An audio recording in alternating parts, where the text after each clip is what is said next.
Hello everyone, कैसे हैं आप सब। सो आज हमारा चैप्टर जो है कंटिन्यू करते हैं, हमारा इंट्रोडक्शन ऑफ इंश्योरेंस। सो हम 7th पॉइंट पे आए हुए थे, इसकी characteristics, features and need of insurance के। सो यहाँ कहते हैं कि insurance is a service. Service क्यों कहा गया है इंश्योरेंस को?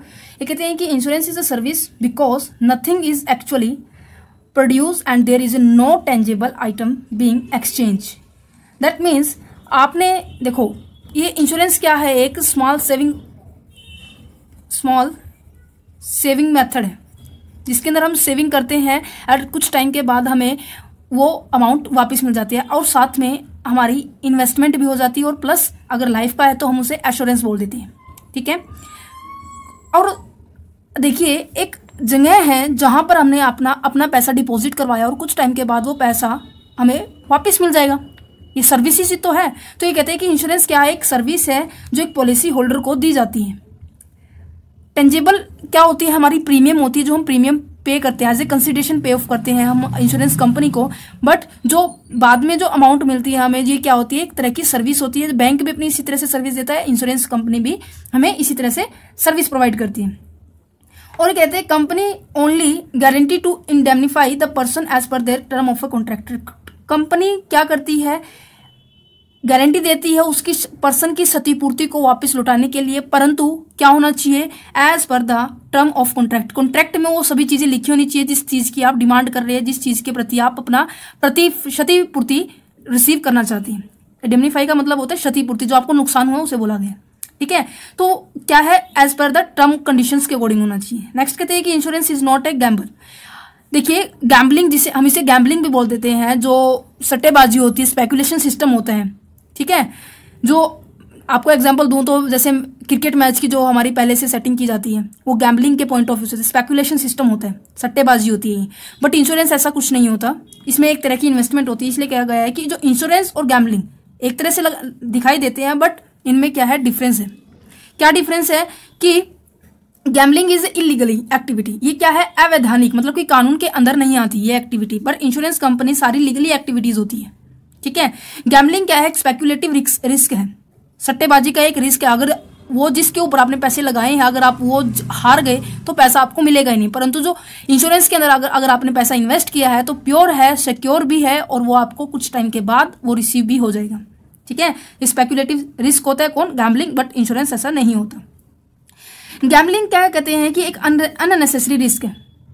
अननेसेसरी रिस्क मतलब कि किसी भी टाइम कुछ भी हो सकता है। ठीक है। आपको ही पता है जो हमारी स्टॉक मार्केट होती है वो बड़े पर्सन्स के ऊपर हैंड में होती है कि जितना पैसा, जैसे भी मुझे इतना नहीं पता, बट ये है कि बड़े पर्सन्स के हैंड में होती है स्टॉक मार्केट। बट जो इंश्योरेंस कंपनी है वो प्रॉपरली क्या है, डिपेंड करती है नेचर ऑफ लाइक दैट, हमने ऊपर भी पढ़ा था, नेचर ऑफ रिस्क जो हमारा है, नेचर ऑफ रिस्क के ऊपर डिपेंड करती है हमारे पेमेंट, प्रीमियम की amount. Nature of risk plus job कैसी है और कितने पीरियड तक की है, ये उसके ऊपर डिपेंड करती है हमारी प्रीमियम की अमाउंट। बट गैम्बलिंग की कोई अमाउंट फिक्स नहीं होती, वो अपनी मर्जी से होती है। इसलिए कहते हैं कि जो इंश्योरेंस क्या, 4th पॉइंट कहते हैं कि जो इंश्योरेंस क्या है, पीस ऑफ माइंड होता है। मतलब कि अगर आपने इंश्योरेंस करवाया, अब आपने अपनी गाड़ी का इंश्योरेंस करवाया, किस लिए करवाया है कि बाय द डिफॉल्ट अगर इसका एक्सीडेंट हो जाता है तो इसकी क्षतिपूर्ति इंश्योरेंस कंपनी हमें दे देगी। मतलब कि जो कार खरीदते टाइम हमारी कंडीशन थी और कार का एक्सीडेंट होने के टाइम जो हमारी कंडीशन है, दोनों सेम रहे। इंश्योरेंस यही होता है। दैट मीन्स आपकी जो कंडीशन पहले है वो कंडीशन बाद में भी वैसी ही रहे। जब आपको कुछ नुकसान हो जाता है तो इसलिए आपको इंश्योरेंस करवाना चाहिए कि आपकी कंडीशन सिमिलर ले, कॉन्स्टेंट एज इट इज चलती रहे। तो ये क्या है, पीस ऑफ माइंड होता है, शांति है कि आपने इंश्योरेंस करवा दिया, अगर ऐसा कुछ होगा तो हमें क्लेम मिल जाएगा। पर गैम्बलिंग ऐसा कुछ नहीं होता, ये पूरा प्रेशर रहता है कि क्या पता हम जीतेंगे या हारेंगे। तो ये इंश्योरेंस और गैम्बलिंग में बहुत सारा डिफरेंस है। अब बात करते हैं 9th पॉइंट की, insurance is not A charity. Charity क्या होता है?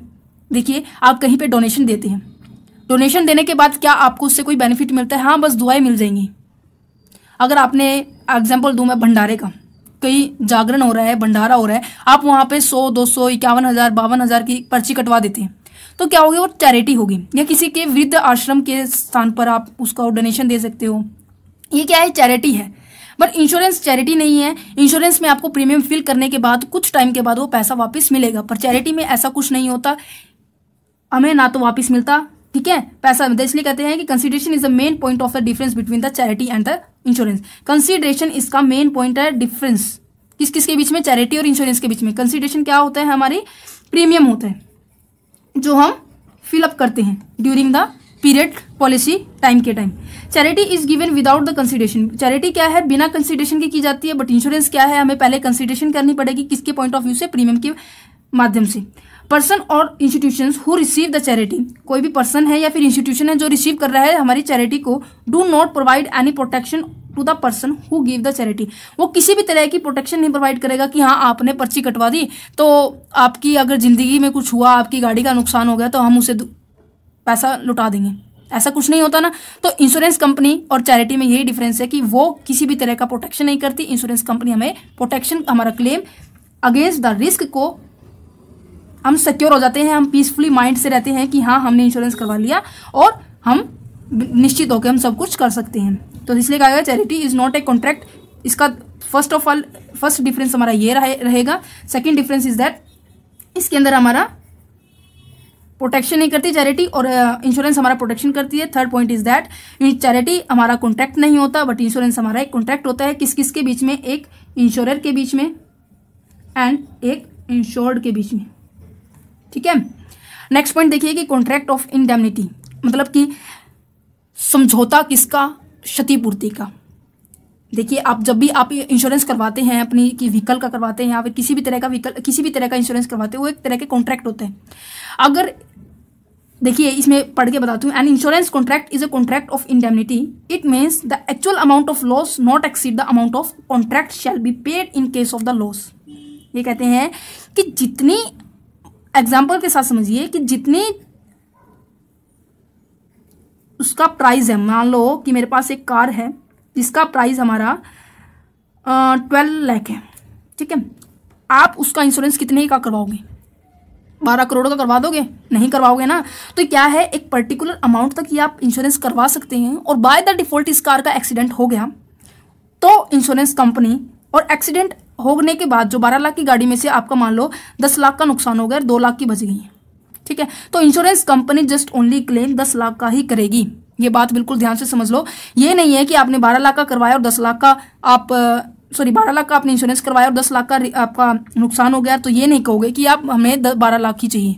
ये एक टर्म कंडीशन होती है, जितने का आपका लॉस हुआ है या तो उतने एक्चुअल अमाउंट लॉस का देगी, और वो ज्यादा नहीं होगा, किससे ज्यादा नहीं होगा, अमाउंट ऑफ कॉन्ट्रैक्ट से ज्यादा नहीं होगा। अमाउंट हमारा कॉन्ट्रैक्ट कितना था, 12 लाख था, और एक्चुअल अमाउंट हमारी लॉस की कितनी थी, 10 लाख। 10 लाख मिलेगा अगर बाय द डिफॉल्ट आपका 13 लाख का नुकसान हो जाता है। दूसरा एग्जाम्पल लेती हूँ, 12 लाख का आपने इंश्योरेंस करवाया, 13 लाख का आपका नुकसान हो जाता है, तो फिर भी इंश्योरेंस कंपनी क्या करेगी, 12 लाख का ही आपको पैसे देगी। ये नहीं है कि 13 लाख देगी, बिल्कुल भी नहीं, जितना अमाउंट देगी। इसलिए कहा है not exceed the amount of contract, contract की अमाउंट से वो एक्सीड नहीं करेगी, इसलिए बोला गया है बस क्षतिपूर्ति को आपको पहुंचा देगी, आपके पास रिसीव कर देगी उतनी ही अमाउंट। ये कहते हैं कि a contract of insurance is not a contract of indemnity if a fixed sum is paid whether is suffer और लॉस और नॉट।